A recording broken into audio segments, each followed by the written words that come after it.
उभं राहायचं होतं त्यांना हात घ्यायचं. धन्यवाद.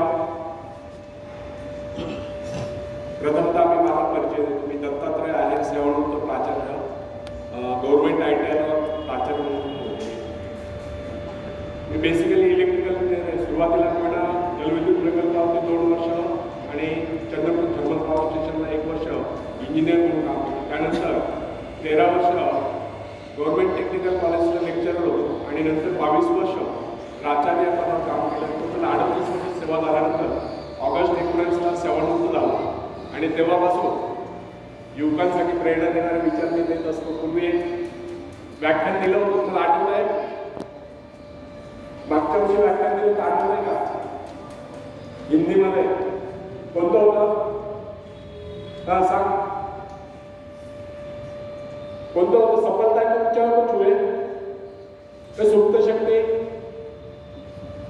आज मी सुप्त शक्ती देणार आहे. आपल्यामध्ये बऱ्याच काही सुप्त शक्ती जगलेल्या असतात, ते जागृत करण्याचं काम मी करणार आहे. तो फ्रेंड्स, किसी भी व्यक्ति के जीवन में सबसे महत्वपूर्ण क्षण वो होता है जब व्यक्ति अपने आत्मा के स्वरूप को, अपने भीतर छिपी शक्तियों तथा गुणों को पहचान लेता है. कुछ लोग ऐसे भाग्यशाली होते हैं जो अपनी इन शक्तियों को, अपने आत्मा के ईश्वर को पहचान पाते हैं. शेष तो अपने जीवन की गाड़ी जैसे तैसे खींचते रहते हैं. इस संसार में सर्वाधिक कठिन कार्य अगर कोई है तो वह है अपने आप को पहचानना, अपने भीतरी शक्तियों को पहचानना, अपने आत्मा के स्वरूप को जानना. एक बड़ी पुरानी कहावत है, जब परमात्मा ने मनुष्य की रचना करके उसे जीवन यात्रा पर जाने के आदेश दिए तो वह देवदूत आकर मनुष्य को सांत्वना देने लगा, संतोष प्रदान करने लगा.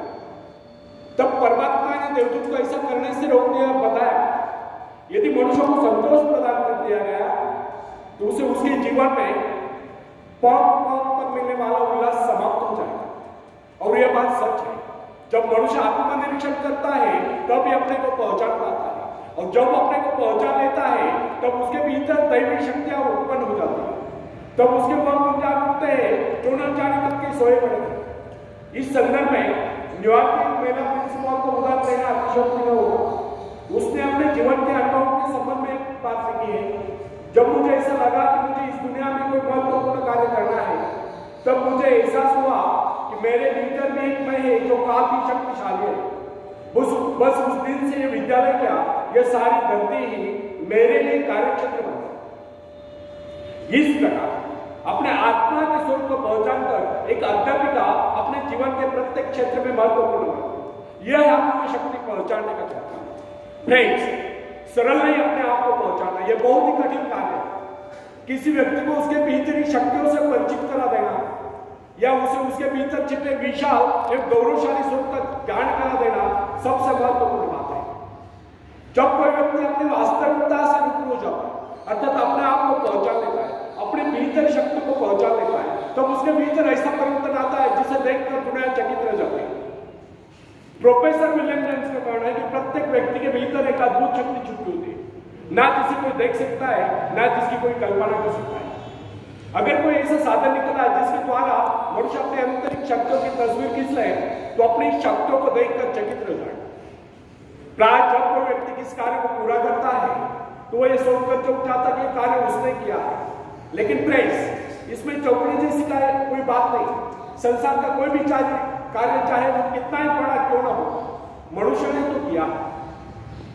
जरा कल्पना कीजिए, एक विशाल वट वृक्ष को जन्म देने वाला बीज कितना नन्हा सा होता है, राई इतना नन्हा सा. इस नन्हे से बीज में अगर इतनी अधिक शक्ति होती है तो मनुष्य के मस्तिष्क में उपजे विचारों में कितनी अधिक शक्ति होती. आज आप जो कुछ कर रहे हैं, जिस शक्ति द्वारा कर रहे हैं, उसके करोड़ों गुना अधिक शक्ति आपके भीतर छुपी हुई है. इसलिए कहा गया है आज की अपेक्षा वह कार्य अधिक महत्वपूर्ण है जिसे आप भविष्य में करने की कामना करते हो, जो आपका जीवन उद्देश्य है, जिसकी ओर आप आकर्षित है, ऊंचा उठने की इच्छा है, आकाश में छूने की आकांक्षा है. अपने आत्मा की शक्ति की पहचान, अपने आत्मा के स्वरूप की पहचान, दृढ़ इच्छा शक्ति, एकाग्रता, आत्मविश्वास, साहस, इन सबको विकसित कीजिए और सच जाने ऐसा करके आप उस परमात्मा की आज्ञाओं का पालन करें. फ्रेंड्स, आप ये ना सोचिए कि कोई कार्य ऐसा भी है जिसे आप नहीं कर पाते. या जो किन्हीं अवतारों के लिए निश्चित किया गया है। आपके भीतर भी अनंत शक्तियों का सागर भरा हुआ है। आपको तो केवल अपने कार्य का संबंध अपने आंतरिक शक्तियों के अजस्र स्रोत से जोड़ देना है। फिर कार्य चाहे कितना ही बड़ा क्यों न हो कर शायद आप यह सोचते होंगे कि बड़े बड़े कार्य केवल बड़े बड़े व्यक्ति कर सकते हैं, लेकिन वास्तविकता यह नहीं कि हमारे तुम्हारे जैसे अनेक लोग शक्ति न होने के कारण बड़े कार्य नहीं कर पाते। वास्तविकता तो यह है कि हम अपनी शक्तियों को न पहचानने के कारण ही बड़े कार्य नहीं कर पाते। सच जानिए, आपके भीतर भी ऐसी शक्तियां मौजूद है जिसके सहारे आप भी इस संसार में बड़े बड़े कार्य करके महान व्यक्ति बन सकते हैं। दरअसल आपको पता ही नहीं कि आपके भीतर कितनी योग्यता है, कितने सद्गुण है, कैसी कैसी अपूर्व शक्तियां हैं। इसी कारण इन अपूर्व शक्तियों से अपने आत्मा के स्वरूप से वंचित रहकर आज तक अपने जीवन उद्देश्य को प्राप्त नहीं कर पाए। फ्रेंड्स, कोलंबस को जानते हैं आप?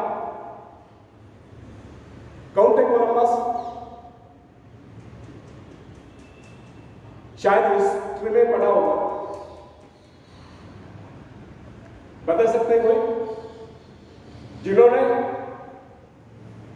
कौन से देश की खोज की? अमेरिका।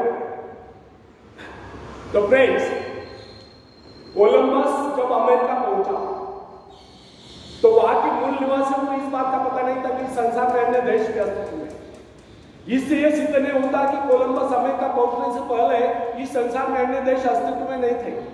वैसा ही कुछ हमारे भीतरी शक्तियों के बारे में होता है जो हमारे भीतर सुप्त अवस्था में होती है, परंतु हमें उनका पता ही नहीं होता।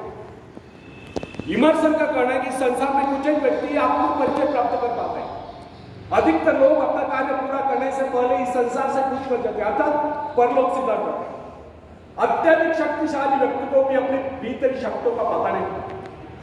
आपने कई बार देखा होगा, जब अनेक लोग असफल हो जाते हैं तो प्राय इस प्रकार कहा जाता है, यदि मुझ में लिंकन या रूजवेल्ट जैसी शक्ति होती तो मैं भी सफल हो सकता था। लेकिन ऐसा करना और सोचना वास्तविकता से 200 दूर की बात है। सही बात तो यह है, अगर वह व्यक्ति अपने आप को पहचान लेता तो लिंकन या रूजवेल्ट से कहीं आगे बढ़ सकता। फ्रेंड्स, आपकी शक्तियां असीम है, लेकिन जब तक आप उनसे परिचय प्राप्त नहीं करते, जब तक आप उन्हें जगाते नहीं, जब तक आप उनसे काम नहीं लेते, जब तक आप उनकी परीक्षा नहीं लेते, तब तक कैसे कह सकते हैं कि आपके भीतर शक्तियां नहीं है। अपनी शक्तियों का परीक्षण निरीक्षण कीजिए, उन्हें जगाइए, काम में लगाए, फिर देखिए आप कैसे सफलता प्राप्त नहीं कर पाते। दूसरों की शक्ति, दूसरों की सफलता और दूसरों की महत्ता को देखकर अनेक लोग ईर्ष्या और द्वेष से बच जाते हैं और अपनी शक्तियों को नहीं पहचानते। होना यह चाहिए कि हमें दूसरों की सफलता की सराहना करनी चाहिए और स्वयं भी सफलता प्राप्ति के लिए एकाग्रचित्त होकर अपने उद्देश्य को प्राप्त करें और सफल हो। चाणक्य ने कहा है, न दैव प्रमाण न कार्य सिद्धिया, अर्थात जिन्हें कार्य आरंभ करने से पहले उसमें असफल होने का निश्चय होता है, वह कभी किस कार्य को पूरा नहीं करता। और जो यह सोचता है कि उसका कार्य कभी सफल होने वाला नहीं है, वह कभी किस कार्य को आरंभ ही नहीं करता। यह कथन उन लोगों के लिए अवश्य लागू होता है जो आशंकाओं से घिरे हो, जिन्हें अपनी शक्तियों का बोध ही नहीं होता। फ्रेंड्स, इमर्सन ने आत्मविश्वास नामक निबंध में एक उदाहरण किया है। एक बार एक रास्ते के किनारे एक गटर के नाले से एक शराबी व्यक्ति को उठाकर एक राजकुमार के पास लाया जाता है। राजकुमार के आदेश अनुसार उसे नहाला धुलाकर एक बढ़िया वस्त्र पहनाकर राजकुमार के बिछाने पर सुला दिया जाता है। सुबह जब उसकी नींद खुलती है तो वहां के नौकर चाकर और कर्मचारी उसके साथ ऐसा पेश आते हैं मानो वही राजकुमार। इसका परिणाम यह होता है कि वो शराबी व्यक्ति अपने आप को राजकुमार समझने लगता है और उसका व्यवहार भी राजकुमार के बाद ही शानदार हो जाता है। इस उदाहरण से यह सिद्ध होता है कि मनुष्य भी अपने गौरवपूर्ण शानदार स्वरूप को भूलकर उस शराबी के बाद ही बावला हुआ घूमता रहता है, और जब अपने वास्तविक स्वरूप को पहुंचा लेता है तो सफलताएं प्राप्त करता हुआ जीवन के उच्चतम शिखर पर पहुंच जाता है या सफलता के उच्चतम शिखर पर पहुंच जाता है। फ्रेंड्स, इस संसार में अधिकांश लोग अपने आप को असह्य और दुर्बल समझते हैं। कुछ एक व्यक्ति अपनी उन्नति और प्रगति के लिए प्रयत्नशील रहते हैं, शेष तो अपने जीवन को व्यतीत यानी दुखी कष्ट करते रहते हैं। उनके सोचने का अंदाज और विचारधारा यही होती कि बस किसी तरह से दिन गुजर जाए। उन्हें पूछने पर प्राय यही उत्तर सुनने को मिलता है कि बस दिन कट रहे हैं। और प्राय वे सच ही तो बोल रहे होते हैं, वे केवल जीवन ही तो काट रहे होते, कुछ खाकर, कुछ पहनकर, कुछ नष्ट करके। वे कुछ बो नहीं रहे, कुछ उगवा नहीं, कुछ निर्माण नहीं कर रहे, वे तो काट रहे बचे हुए जीवन का शेष भाग। फ्रेंड्स, एक बात हमें सदैव ध्यान रखनी चाहिए कि अपनी शक्तियों की पहचान यूं ही नहीं होगा। न जाने कितने कष्टों को भुगतने के बाद, कितने संघर्षों से जुड़ने के बाद, कितने संकटों से जुड़ने के बाद व्यक्ति अपनी शक्तियों को पहचान। कुछ तो अपनी शक्तियों को यथाशीघ्र पहचान लेते हैं, लेकिन कुछ बहुत कड़े संघर्ष के बाद भी अपनी शक्तियों को नहीं पहचान पाते, क्योंकि उनकी शक्ति इतनी भीतर छुपी होती कि कोई विशिष्ट घटनाएं उन्हें उजागर कर पाती। जैसे कि बिजली का घोर गर्जन, किसी शेर का सामना, किसी अजगर का सामना, या कोई ऐसा कष्ट अथवा दुख जो असहनीय हो, अनेक लोगों की सोई हुई शक्तियों को जगा देता है। तब यही सोई शक्तियां अति प्रचंड होकर कारण टूटती हैं। कुछ पेड़ पौधों के पत्ते, जैसे कि तुलसी, गेंद आदि पौधों के पत्ते मसले जाने पर ही सुगंध प्रदान करते हैं। इसी प्रकार कुछ लोग ऐसे होते हैं जो संकट काल में कुछ कर दिखलाते हैं और दूर से चमकते नजर आते हैं।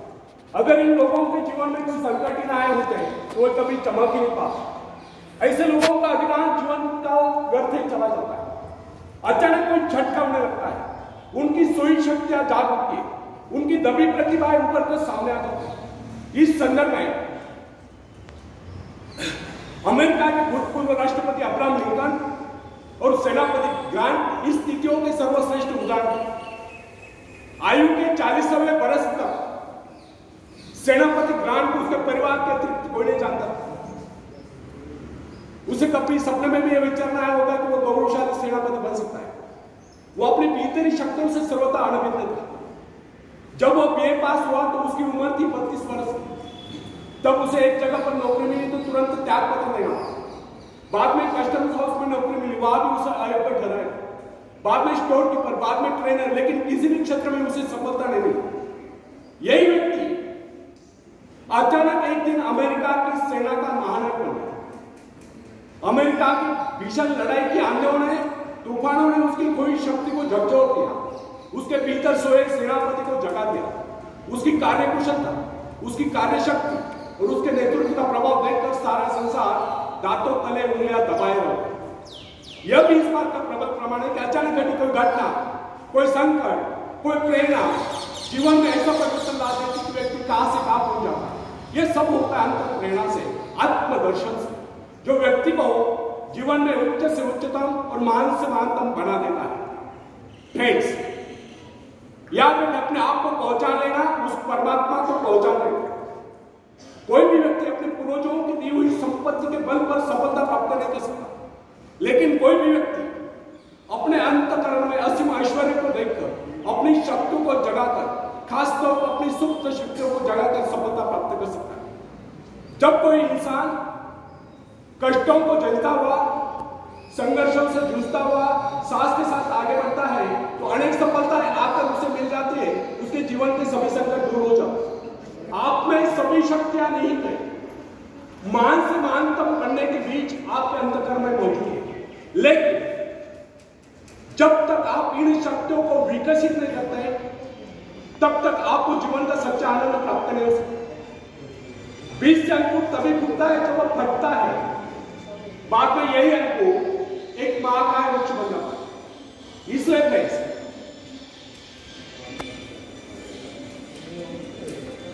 यदि जीवन में कुछ करना चाहते, कुछ बनना चाहते हैं तो अपनी शक्तियों को पहचानो।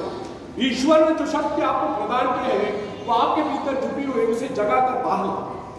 यदि आप उसे जगाने में सफल हो गए तो सफलता है आपके कदमों तले होगी और आप कामयाबी के शिखर पर होगे। आखिर में एक शेर में सुनाता हूं, तुम उड़ सकते हो मुक्त आकाश में, तुम मुक्त आकाश के पंछी हो, तुम व्यर्थ डरे, तुम भूल गए हो कि तुम्हारे पास पंख है, तुम पैरों से चल रहे हो, तुम आकाश में उड़ सकते हो। थोड़ा फड़फड़ाओ ताकि तुम्हें एहसास हो जाए।